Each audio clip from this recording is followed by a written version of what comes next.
आमदार मुलगी द्यायला आली, त्याच्यापूर्वी एक कंडक्टर होते ज्यांच्या घरात मी राहत होतो. बरं. तर परळीमध्ये त्यांना म्हणलं तुमची मुलगी मला द्या आणि माझं शिक्षण करा. तर त्यांचे वडील माझ्या गावात गेले, घोड्यावर बसून, पाटील होते ते. बरं. मग गावात म्हटले किंवा तुम्ही कुठं चाललाय, ते म्हणले ते ह्याच्या कुंडलिकाच्या घरी चाललं. त्यांच्या घरी झोपडी आहे, काही नाही, तुमची मुलगी रोजानी जाईल, देता कशाला. गावातल्या लोकांचं प्रेम अफाट. त्यांनी ते परत गेले, माझ्याकडे आले नाहीत. आणि जेव्हा आमदार स्वतः आले तेव्हा म्हणलं किंवा जे कंडक्टरने दिली नाही, आमदार कसं देणार हो, म्हणजे हा माझा त्याच्या म्हणून मी म्हणलं देऊ नका, पण म्हणजे तुझ्या मेरिटला देतो. आणि ती मुलगी त्यांनी मला दिली. आमच्या दोघांचं लग्न झालं, एकुलती एक मुलगी आहे, ते लग्न झालं. आता मी मजूर आणि ती एका आमदाराची मुलगी एकुलती एक, हा खूप मोठा हो होता. आता कसं होणार. पण मला सुलोचनाने कधी जाणवू दिलं नाही की मी गरीब आहे, एकदा नाही.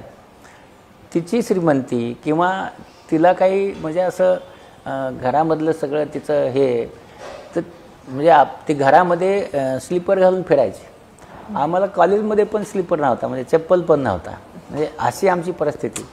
पण तिचं ते तिने कधी जाणू दिलं नाही मला की तिला 100 साड्या होत्या, माझ्याकडे 3 ड्रेस होते MBBS पर्यंत, मला कपडे पण नव्हते.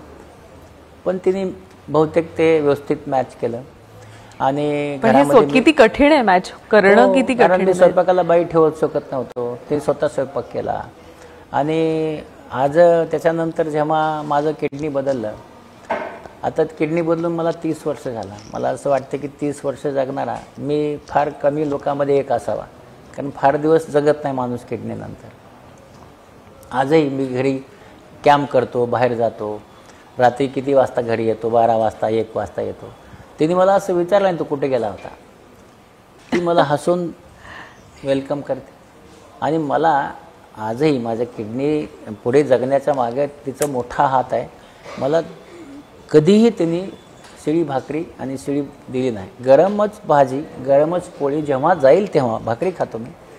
किती वर्ष झाले आता आमच्या लग्नाला, 45 वर्ष झाले.